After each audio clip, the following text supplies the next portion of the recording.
In the Ielts test, you hear some recordings and you have to answer questions on them. You have time to read the instructions and questions and check your work. All recordings are played only once. Now turn to Section 1. Section 1. You will hear a conversation between a man and a receptionist on the subject of joining a surgery. First, you have some time to look at questions 1 to 5.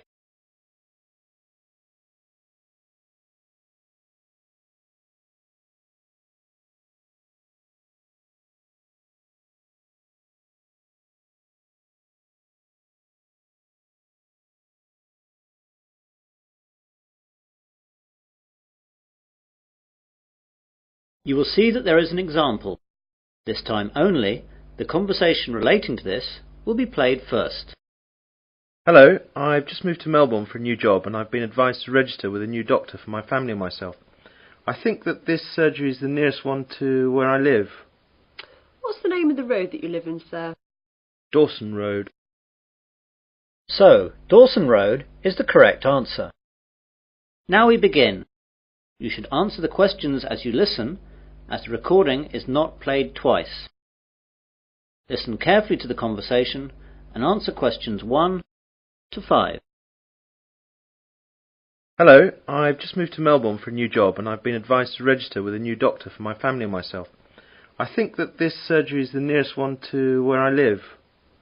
What's the name of the road that you live in, sir? Dawson Road. Yes, that's in our area. Would you like to register with us now?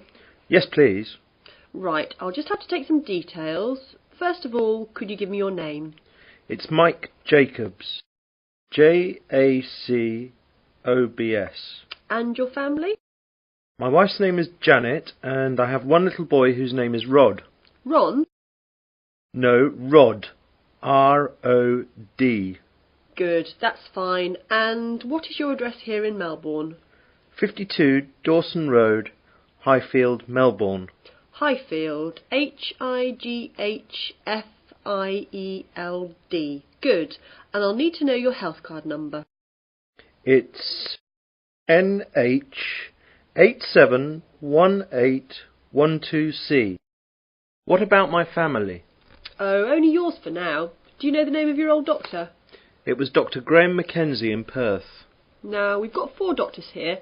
There's Dr. Susan Larkins, Dr. Kevin White, Dr. James Nicholson and Dr. Linda Williams. Which one would you like to register with?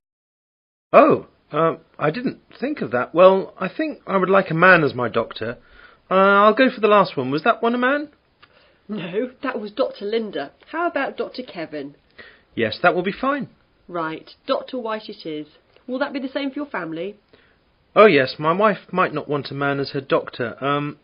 Well, we'll leave it as it is for now, and my wife can change if she wants to. Before the conversation continues, you have some time to look at questions 6 to 10.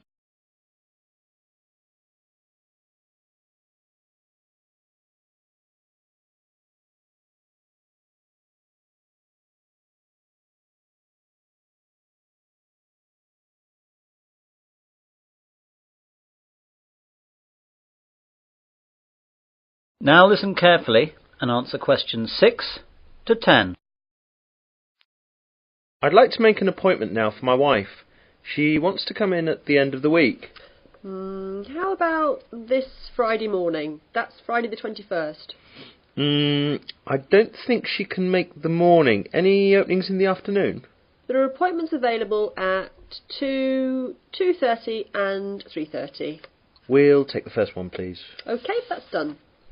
Oh, and what shall my wife do if she wants to switch doctor? She can just give us a call here. Do you want to take the number down? Yes, please. It's 72539829. Can you give me your name, please? My name's Angela, but there are 2 other girls who might be on duty as well. Their names are Elizabeth and Rachel, but it doesn't matter who's on duty. Anyone can take care of it. Now, what do we do if we need to call out a doctor during the night? We've got a rotation system with the doctors in the area. There's a mobile number you can call and that'll get through to the doctor who's on duty. What's that number? It's 0506 759 3856. Got that. I didn't ask about any charges. Like all Australia, prescriptions have to be paid for at the chemist at the prevailing rate. Some things like vaccinations for travel and insurance report we make a standard charge for, and I can give you a price list for those. Consultations, though, are under the National Health Service, so they'll be free. Great. Well, that's all. Thanks and goodbye. Goodbye. That is the end of section 1. You will now have half a minute to check your answers.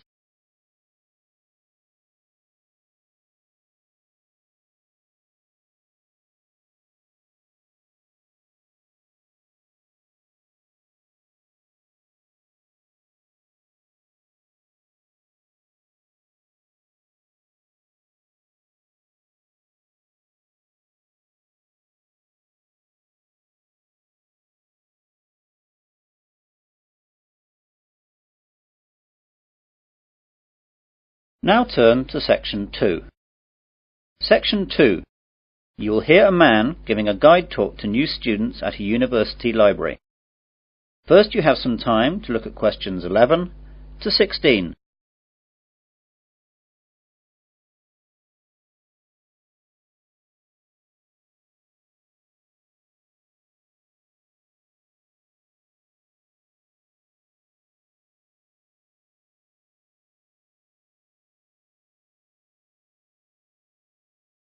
Now listen carefully to the guide talk and answer questions 11 to 16. Good morning, everyone. I'd like to welcome you all to Wesley University Library. This is a 20-minute tour around the library to show you all the facilities and all you'll need to know to start off your life here as a student at the university. What I'll start by doing is telling you about what you need to do to join the library. Then I'll briefly tell you about our facilities, and then I'll guide you quickly round and show you everything. So, to join the library, you need to go to the reception between the hours of 9 AM and 5 PM. After that, the reception closes, though all the other facilities will stay open until 10 PM. At the reception, they'll give you an application form. After you fill that in, you'll have to give us the fee of £5, which you have to give us every year that you're a member of the library. We will also need to see your university card to confirm that you're a student of the university. And finally, we'll need 2 passport photos, one for our records and the other for your library card. You will need to do all this as soon as possible so you'll be able to use the facilities at once. I'm sure your workload will begin to build up soon. Now, let me tell you a bit about the facilities. The library opens daily from 8 AM to 10 PM, though, as I told you earlier, the reception operates only between the hours of 9 AM and 5 PM. Although this is extended to 6:30 PM on Fridays to give students more time to organise their book requirements for the weekend. The reception is closed on Sundays. Undergraduate students are permitted to take out 4 books at any one time, and each book may be borrowed for a period of 2 weeks. Postgraduates may borrow 6 books at a time. Borrowing time can be extended by a period of 1 week per book if the student comes into the library in person with the book in question so it can be re-stamped. We do not renew book borrowing over the phone. If you are late in returning any book, then you will be charged a fine of £2 for every week that you are late. You won't be able to take out any other books until this fine is paid. This is not a method of earning money for the library, but merely what we have to do to ensure that all students have access to all the books that they will need. You now have some time to look at questions 17 to 20.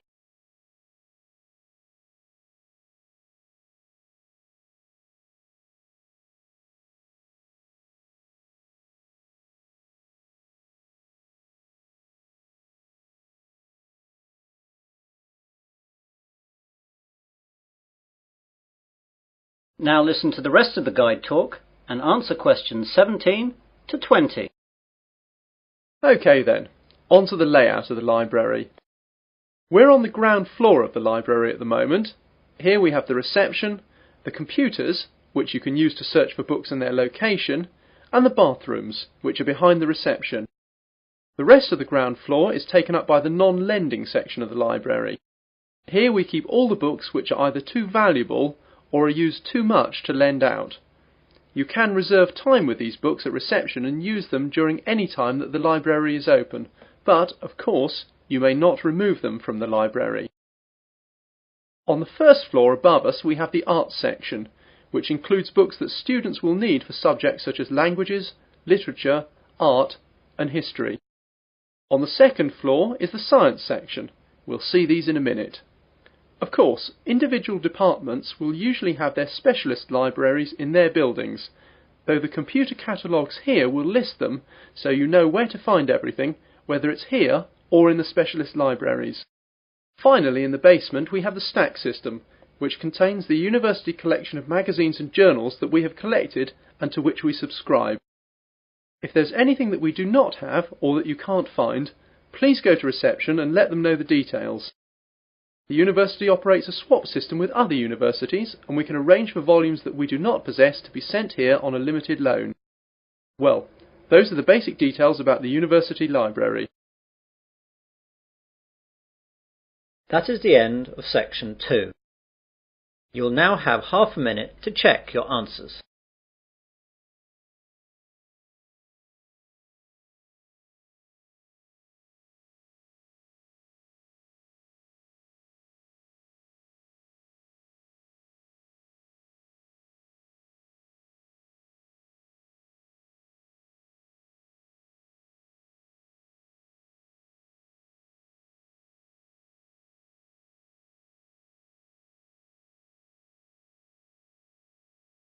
Now turn to section 3. Section 3. You will hear a tutor and 3 students discussing their work. First, you have some time to look at questions 21 to 27.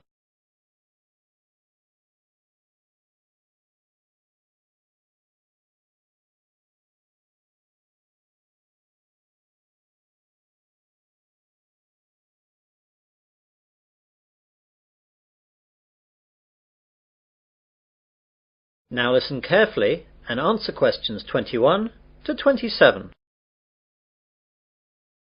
Good morning everyone. Well, in today's tutorial we're going to discuss the essays that you have to submit by the end of next week.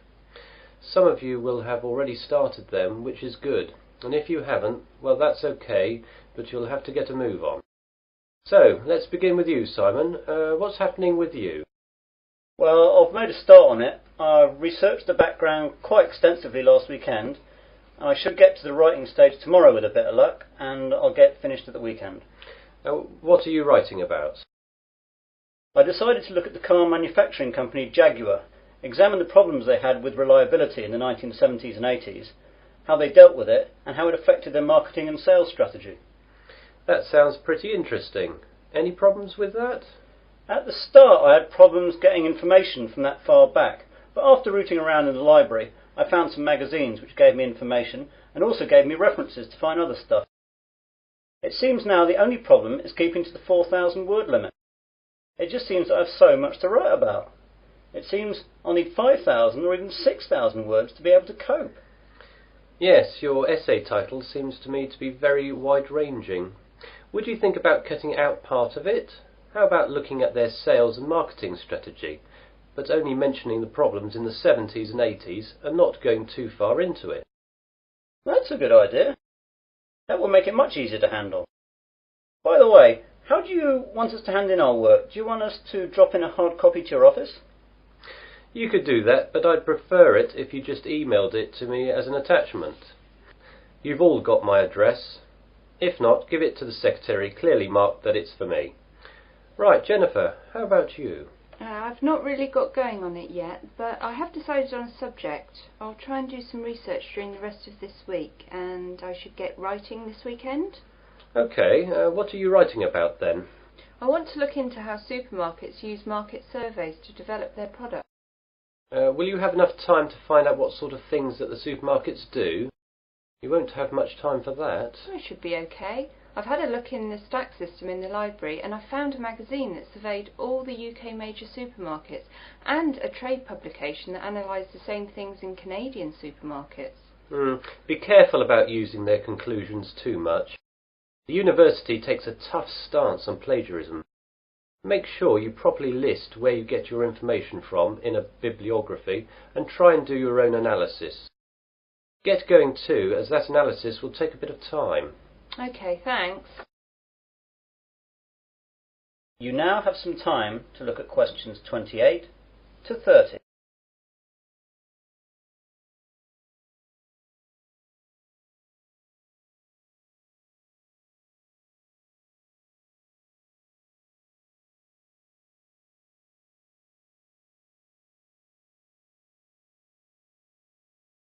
Now listen to the rest of the discussion and answer questions 28 to 30. And Melanie, how is your work going? I'm a bit behind, I'm afraid. I was sick all last week and the weekend with flu. I've got a subject, I think, but I've not done any work on it yet. Is there any chance I can get an extension to the submittal date? The policy of the department is not to give any extensions unless there are extenuating circumstances. Do you have a doctor's certificate or anything? I went to the doctor's, but I didn't get a note as I didn't realise I would need it. The doctor will have a record of me, though, as I got a prescription. I'll go back and get one. Yes, do. If you get one, then there shouldn't be a problem getting an extension. Without it, though, you'll be in trouble. What subject are you considering, anyway? I thought I'd do an overview of the UK mortgage interest rates and their effect on housing sales trends over the last 10 years. I thought it might be of interest because of the huge increases of house prices over the last decade. Certainly an interesting subject, and it should be no great problem getting information, as this has been fairly well documented. It's a lot of work again, though, and you'll really need to get cracking on it, even with the extension, if you get one. Well, I've not got much on for the rest of the week, and I've set aside the weekend to really get to grips with it. Good. Now, is there anything else? That is the end of section 3. You will now have half a minute to check your answers.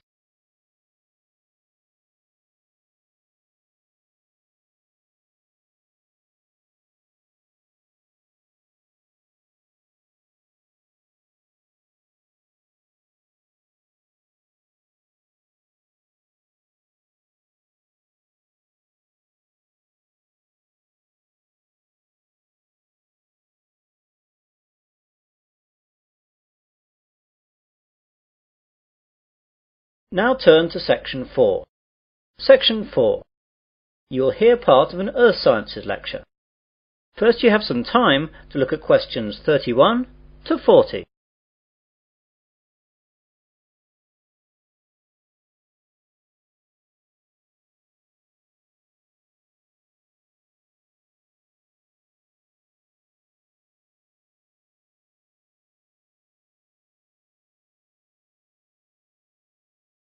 Now listen carefully and answer questions 31 to 40. Good afternoon and welcome to this Earth Sciences lecture. Today we're going to look at tidal waves, or more correctly, tsunami. Deep below the ocean's surface, tectonic plates collide, and every once in a while these forces produce an earthquake. The energy of such submarine earthquakes can produce tidal waves which radiate out in all directions from the epicenter of the quake, moving at speeds of up to 500 miles per hour. When these waves reach shore, they can cause enormous destruction and loss of life. Tidal waves are actually misnamed. They are not caused by tides. A more accurate word for them is the Japanese name tsunami, which means harbour wave. They are also sometimes called seismic sea waves, since they can be caused by seismic disturbances such as submarine quakes. However, that name is not really accurate either, since tsunami can also be caused by landslides, volcanic eruptions, nuclear explosions, and even impacts of objects from outer space, such as meteorites, asteroids, and comets. Earthquakes, though, are the largest cause of tsunami. Tectonic plates cover the world's surface, and their movement can be detected anywhere in the world. Some areas of the world are more prone to greater movement, and it is in these places that the largest waves can occur. Large vertical movements of the Earth's crust occur at plate boundaries, which are known as faults. The Pacific Ocean's denser oceanic plates are often known to slip under continental plates in a process known as subduction. and subduction earthquakes are the most effective in generating tsunamis. A tsunami can be generated by any disturbance that displaces a large water mass from its equilibrium position. In the case of earthquake-generated tsunamis, the water column is disturbed by the uplift or subsidence of the sea floor. Submarine landslides, which often accompany large earthquakes, as well as collapses of volcanic edifices, can also disturb the overlying water column as sediment and rocks slump down and are redistributed across the sea floor.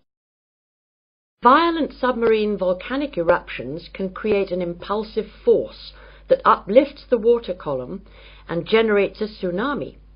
Conversely, supermarine landslides and cosmic body impacts disturb the water from above as momentum from falling debris is transferred to the water into which the debris falls.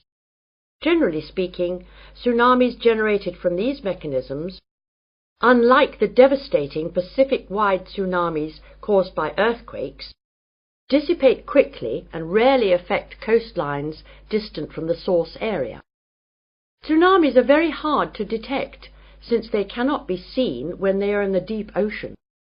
The distance between two wave crests can be 500 kilometers, and because of this, the wave height is only a few feet.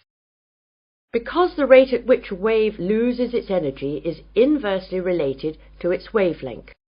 Tsunamis not only propagate at high speeds, they can also travel great transoceanic distances with limited energy losses. As the tsunami reaches shallow water, however, its speed decreases, but the energy it contains remains about the same. Instead of travelling fast, the wave rises high. The National Oceanic and Atmospheric Administration has set up a seismic detection system to monitor earthquakes and predict the possible arrival of tidal waves for Pacific countries. Buoys at sea can also detect water pressure changes that can indicate tsunamis moving through the ocean. But when tsunamis originate near the shore, there is often little chance to warn people. Let's look at some examples of tsunami and their causes and effects. Some can be relatively harmless. In 1992, an offshore landslide caused a tidal wave of only about 3 feet high that struck at low tide, so Humboldt County, where it hit, got off easy with no casualties. On January 13th in 1992, a Pacific Ocean earthquake off the coast of San Salvador, registering 7.6 on the Richter scale, did not cause any ocean disturbance at all. However, a recent tidal wave which struck Papua New Guinea on July 17, 1998, was 23 feet high and killed at least 1,200 people. This wave was caused by a magnitude 7.1 submarine earthquake. On July 17, 1998, a Papua New Guinea tsunami killed roughly 3,000 people. A huge underwater volcanic eruption 15 miles offshore was followed within 10 minutes by a wave some 40 feet tall. The villages of Arop and Warapu were destroyed. One of the worst tsunami disasters engulfed whole villages along Sanriku, Japan, in 1896. An underwater earthquake induced a wave of 35 feet, drowning some 26,000 people. Finally, about 8,000 years ago, a massive undersea landslide off the coast of Norway sent a 30-foot wall of water barreling into the uninhabited north coast of Europe. If this were to recur today, as scientists say it could, almost anywhere in the world, it would cost billions, if not tens of billions of dollars, to repair the damage to coastal cities and kill tens of thousands of people. That is the end of section 4. You will now have half a minute to check your answers.